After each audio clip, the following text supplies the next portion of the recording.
আমি তো এরকমও কোথাও দেখি নাই যে আমি আইসা রাষ্ট্র মেরামত করব, সংস্কার করব, এটাও আমি দেখি নাই। আমি শেখ হাসিনাকে ক্ষমতা থেকে যাইতে হবে, একটা ভালো নির্বাচন পাইতে হবে, কারণ 15 বছর আমরা কোনো নির্বাচন পাই নাই। আমি একটা গণতান্ত্রিক সরকার, একটা ভালো নির্বাচন দেখতে চাইছি, এইটা আমি মনে করছি। হাওয়েভার এইটা পুরাটাও, আমি আপনার সাথে যে তর্কটা করলাম, এটা পুরাটাও আমার মতামত না, প্রশ্নটা আপনার করে রাখলাম আর কি। আমি জানি যে আপনি ব্যাপারটা নিয়ে ভাবতেছেন, ভাববেনও আর কি। না, আমাদের মিশন খুবই সিম্পল। রাষ্ট্র মেরামতের জন্য যতটুক রিফর্ম করার দরকার আমরা করব, অবশ্যই এটা পলিটিক্যাল পার্টির সাথে কনসালটেশন করে এবং তাদের সাথে একটা কনসেনসাসের মাধ্যমে এই রিফর্মটা করা হবে। এটা নিয়ে শেষ প্রশ্ন করি যে আপনার কাছে মনে হইতেছে না আসলে যে পলিটিক্যাল পার্টিগুলির যদি আপনি এটা ছাড়েন, যারা গণতান্ত্রিক প্রক্রিয়ায় নির্বাচিত হয়ে আসবে তারা এটা করবে, এটা আপনাদের মনে হচ্ছে না? অনেকগুলো পলিটিক্যাল পার্টি এসে এটা আমাদেরকে বলছে যে আপনারা করে যান, এই কয়টা নেসেসারি। অনেকগুলো পলিটিক্যাল পার্টি মানে যাদের জনসমর্থন 2%। না, আমি এটা নিয়ে কথা বলছি না, কার 2% কার 1%, এটা নিয়ে আমার কোনো ইয়ে না। বাট আমাদের এখানে অনেকগুলো প্রায় 40টার মতো পার্টি তো এসছে, কথা বলছে। তো আমরা তো জানি তারা অনেকেই, বেশিরভাগই চাচ্ছেন যে না, আমরা যাতে খুব নেসেসারি, যেগুলো খুব দরকারি, সেগুলো রিফর্ম আমরা যাতে ক্যারি আউট করি। ওকে, যেহেতু আপনারা অন্তর্বর্তীকালীন সরকার, সেহেতু বারবারই আগের অন্তর্বর্তীকালীন সরকারের সাথে একটা তুলনা আসে, -1 -2 নানা ধরনের ফর্মুলা নিয়ে কথা বলা হয়। আমরা যেখানে দেখেছি যে বেগম খালেদা জিয়া অনেক অসুস্থ ছিলেন, তার বিদেশে যাওয়া অনেক বেশি দরকার ছিল, তার ডাক্তাররা জানিয়েছিলেন তার শরীর স্বাস্থ্য খুব খারাপ আছে। তারপরেও আমি অবশ্য জানি যে কিছুদিন আগে তিনি অনুমতি নিয়েছেন হয়তো আপনাদের কাছে, তিনি হয়তো শীঘ্রই বিদেশে যাবেন, কিন্তু সেটা উনি দেরি করছেন এই ভেবে অনেকে বলছেন যে তিনিও যদি বিদেশে চলে যান, জনাব তারেক রহমানের মামলাগুলি তোলা হয় নাই, তিনি যদি বিদেশে না আসেন, আপনারা কোনো না কোনো ভাবে তাদেরকে মাইনাস করে ফেলতে পারেন। এরকম কোনো পরিকল্পনা কি আপনাদের আছে কিনা, বা এটারে আপনি আসলে? না, আমাদের যেহেতু পলিটিক্যাল কোনো ইয়ে নাই, আমাদের অ্যাম্বিশন নাই, অতএব এগুলো কোনো নাই। আমরা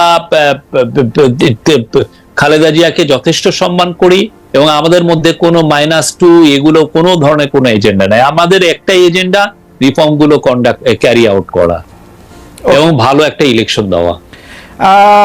আচ্ছা, এই সরকারের 100 দিন উপলক্ষে জাতির উদ্দেশ্যে যে ভাষণ দেওয়ার ক্ষেত্রে প্রধান উপদেষ্টা বলেছেন এই সরকারকে ব্যর্থ করার জন্য, অকার্য করার জন্য আমরা বিশাল অর্থে বিশ্বব্যাপী দেশের প্রতিটি স্থানে, প্রতিটি জায়গায় এক ধরনের মহাপরিকল্পনা দেখার কথা তিনি বলছেন। বলা হচ্ছে একটা বড় প্রচেষ্টা হচ্ছে বিভেদ সৃষ্টি করা, কিন্তু আমরা কিন্তু দেখতে পাচ্ছি বৈষম্য বিরোধী ছাত্র আন্দোলনের সঙ্গে এই অন্তর্বর্তীকালীন সরকারের একটা দূরত্ব কি সৃষ্টি হচ্ছে। কেউ কেউ বলছেন এই সরকার কি করছেন আমরা দেখতে পাচ্ছি না, উপদেষ্টা হিসেবে কাদের নিয়োগ দিচ্ছেন আমরা দেখতে পাচ্ছি না। কেউ কেউ এইটাও বলছেন যে ছাত্র আন্দোলন থেকে যে উপদেষ্টারা এসছেন তাদের সঙ্গে অন্য উপদেষ্টাদের এক ধরনের এবং দেও সৃষ্টি হয়েছে। আপনি এই ভিন্নতাগুলির ক্ষেত্রে আপনি আসলে কি মনে করেন, এর জন্য আওয়ামী লীগের ষড়যন্ত্র কিভাবে কাজ করছে সেটি কেমনে মনে করেন? আমি মনে করি যে আমি তো 14টা ক্যাবিনেট মিটিং এ ছিলাম, আমি তো দেখেছি যে তারা খুবই একটা ভালো টিম। আমি তো কোনো কারোর মধ্যে বৈরিতা বা কেউ দূরত্ব তৈরি হয়েছে কারোর মধ্যে, এটা আমার কাছে ইয়ে হয় না। আমি মোটামুটি প্রত্যেকটা মিটিং এই থাকি, দেখি তো খুবই দে আর এ ভেরি গুড টিম। আর সত্যিকার অর্থে কিছু কিছু ক্রিটিসিজম খুবই হেলদি। আমরা চাই যে সমস্ত বাংলাদেশের যারা আমাদের যদি দুর্বলতা থাকে, আমরা যদি মিস্টেক করি, সেটা বৈষম্য বিরোধী ছাত্ররাই হোক আর পলিটিক্যাল পার্টি হোক, তারা আমাদেরকে ক্রিটিসাইজ করুক, তাহলে আমরা বুঝবো যে আমরা ঠিক করছি নাকি বেঠিক করছি। আর এটার মানে এই না যে সে আমার থেকে দূরে চলে গেল, কারোর সাথে আমাদের দূরত্ব নেই। আমরা মনে করি পলিটিক্যাল পার্টি বা বৈষম্য বিরোধী ছাত্র আন্দোলন সবই আমাদের অংশীজন, এটা নিয়ে আমাদের কোনো ধরনের কোনো দূরত্ব নাই। আমরা খুবই রাইট অন ট্র্যাক আছি এবং আমি মনে করি যে আমরা আমাদের লক্ষ্যে খুব স্থির আছি। আর আওয়ামী লীগের কথা আপনি কি বলবো, ওরা তো দেখছেন যে ওরা কি ধরনের প্রপাগান্ডা চালাচ্ছে।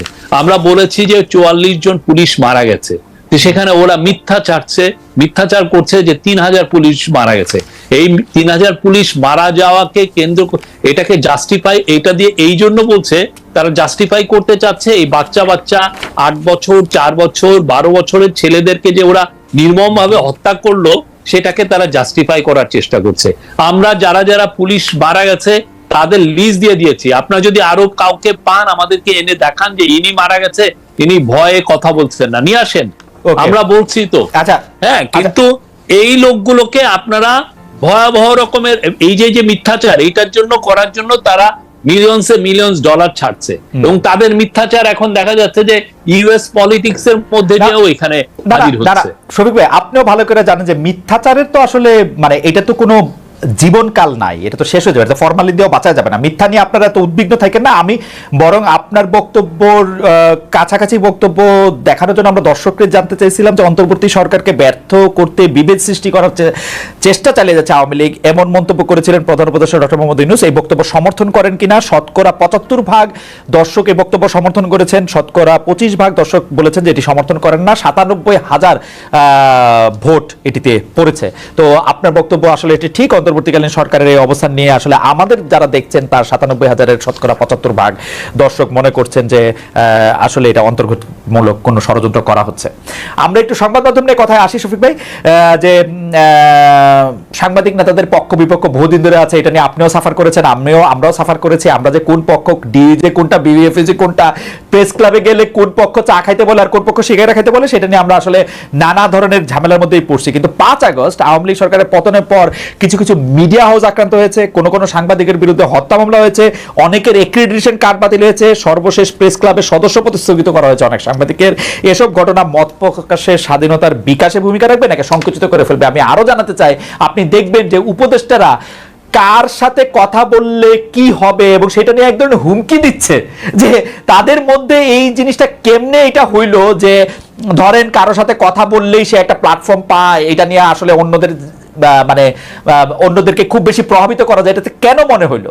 আমরা যেখানে বলতেছিলাম শফিক ভাই, আমি শেষ করি কথাটা, আমি যেখানে বলতেছিলাম যে শেখ হাসিনার যদি সাহস থাকে ক্ষমতা থেকে নাইমে অন্য কোথায় একটা দিয়ে ইলেকশন দেখ, তার সবকটা মেশিনারি ব্যবহার করেও তো থাকতে পারে নাই, এত ভয় কিসের জন্য? বিশেষ করে সংবাদ মাধ্যমে কে আসবে না আসবে? শফিক ভাই, না, আমাদের তরফ থেকে সংবাদ মাধ্যমের স্বাধীনতা সংকোচনের কিছুই করা হয়নি। আমাদের, আপনি জানেন ট্র্যাডিশনালি সংবাদপত্রের স্বাধীনতা কেমনে সংকোচন করা হয়। আমাদের এটা অ্যাডমিনিস্ট্রেটিভ, আগে ডিজিএফআই কে ইউজ করা হতো, এনএসআই কে ইউজ করা হতো, প্রাইম মিনিস্টার অফিসের যে প্রেস টিম, যেটা এখন আমি লিড করছি, তাদের কাজই ছিল নিউজ নামানো, একে থ্রেড দেওয়া, ওকে থ্রেড দেওয়া। আপনি নিজে এটার একজন ভিকটিম না, আমি ভিকটিম না, কিন্তু আমার থ্রেড দেন না, আমি ভিকটিম না, প্রোগ্রাম করতে, আমি ভিকটিম না, আমার কথা, আপনি কেউ যদি আপনাকে বলে, কোন পত্রিকা, কোন টিভি স্টেশন, কোন ওয়েবসাইট যদি বলে যে আমাদের এই নিউজটা সরাতে বলেছে, আমাদের এই নিউজটা কিল করতে বলেছে, বা আমার এই লোকটাকে ফায়ার করতে বলেছে, আপনি আমাকে বলেন। আর আপনি ইয়ের কথা বলেন, এই যে অ্যাক্রিডিটেশনের কার্ড ছাত্রলীগের ছেলেকে দেওয়া হয়েছে, যুবলীগের ছেলেকে দেওয়া হয়েছে, এবং এদেরকে দিয়ে এদের বিশাল একটা অংশের ৫,০০০ অ্যাক্রিডিটেশনের মধ্যে ১৬৯ জনের অ্যাক্রিডিটেশন নাই। তো এদেরকে পুরো একটা বিশাল অংশের কাজ ছিল সচিবালয়ে যে লবিং করা, ওর হয়ে দেনদের বর করা, ওর হয়ে ইয়ে করা। আমরা তারপরে বলেছি যে আপনার প্রতি অন্যায় করা হয়েছে, আপনি আমাদেরকে বলেন, আমরা আবার রিভিউ করব।